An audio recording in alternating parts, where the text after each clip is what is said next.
Our third and final summer math goal is to simplify radical expressions. Now sometimes it's easy. If you're dealing with a perfect square,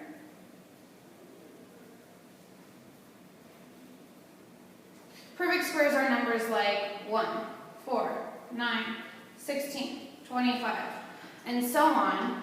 These are easy when you are trying to evaluate or get the value of the square root of, let's say, 16. Because 16 is just 4 squared.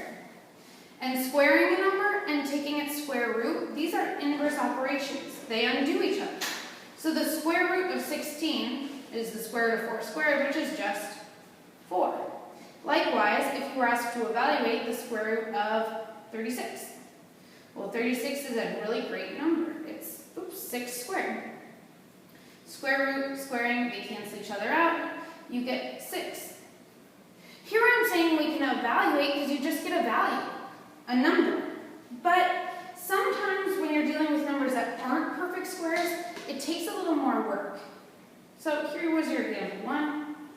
Here's your example 2. Let's take a look at one that'll take more effort. If you were asked to simplify, because your answer will be a simpler expression, or likewise you could be asked to evaluate the square root of 18. Well, I know that the square root of 18 is equal to the square root of 9 times 2. So I'm breaking 18 into a product, meaning I'm multiplying, a product of 2 numbers. One of those numbers needs to be a perfect square, because now I can break the root apart. This is the square root of 9 times the square root of 2. Think of them like siblings. They don't want to share a root, they want their own root. Now I can evaluate the square root of 9. I know the square root of 9 is just 3. So I have 3 square root of 2.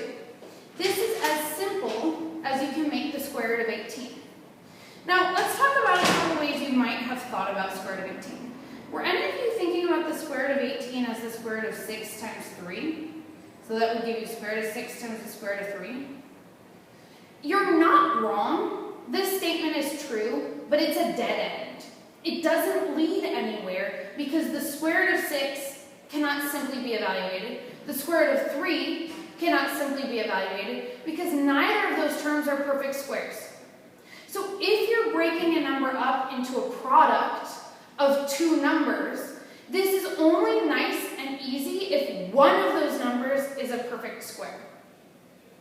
Likewise, you know that you're done at this point when the number inside of the root cannot be broken into a product where one of the numbers is a perfect square, right? What can you multiply to get to 2? Well, only 1 and 2, and the square root of 1 is 1. That doesn't simplify any further.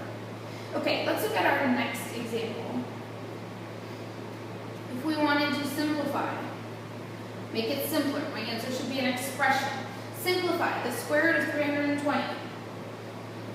Ooh, I'm looking for a perfect square that goes into 320. And, well, I know that 32 can be divided by 4, so this would be 4 times 80. Maybe you used your calculator to divide 320 divided by 4, and you got 80. So 320 is 4 times 80. This is nice. Break it into square root of 4 times square root of 80, because square root of 4 is just 2. Now, you cannot box this in because you're not done. Ask yourself, can 80 be broken down further into a product of 2 numbers where one of the numbers is a perfect square? Sure can, because we know that 80 is the same thing as 4 times 20. And now we have 2 square root of 4 square root of 20. They're all touching, which means they're all being multiplied. So we have 2 times square root of 4 is 2 times the square root of 20. That gives us 4 square root of 20. Now, am I done here? I have to ask myself, can 20 be further broken down into a product where one of the numbers is a perfect square? Sure can be. 20 is 4 times 5, and we've seen that the square root of 4 is easy to evaluate. Square root of 4 is 2. Again, everything here is touching, so everything here is being multiplied. So it's 4 times 2 square root of 5 is 8 root 5. Can we break it down any further? Well, 5 is just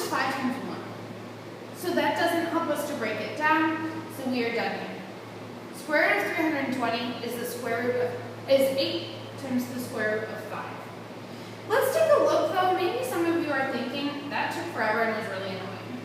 If we had done example 4 in a different way, if we were still trying to simplify the square root of 320, some of you may have taken your calculators and noticed that this is a big number.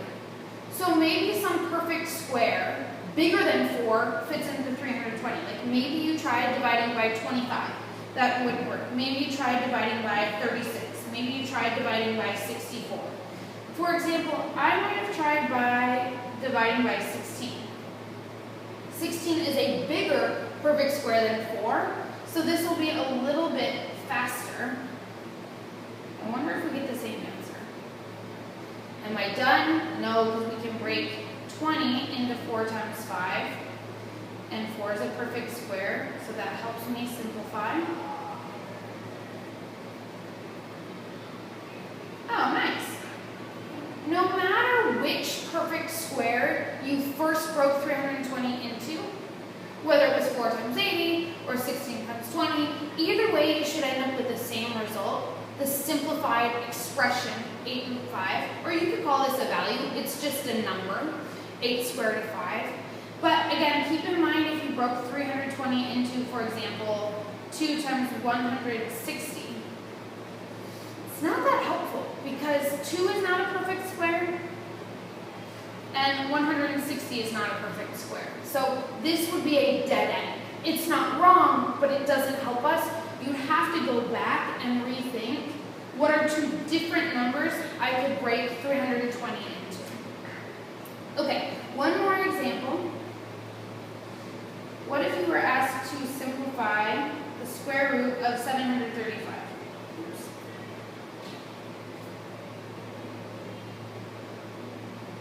Okay, I don't know offhand what goes into 735. I'm thinking it's an odd number, so I don't need to try 4. Maybe I divide by 9. Ooh, I don't get a whole number, so 9 does not go into 735. Maybe I divide by 25. Get your calculator out. 735 divided by 25. Again, you're not getting a whole number. Okay, so 3 squared, 9 didn't work.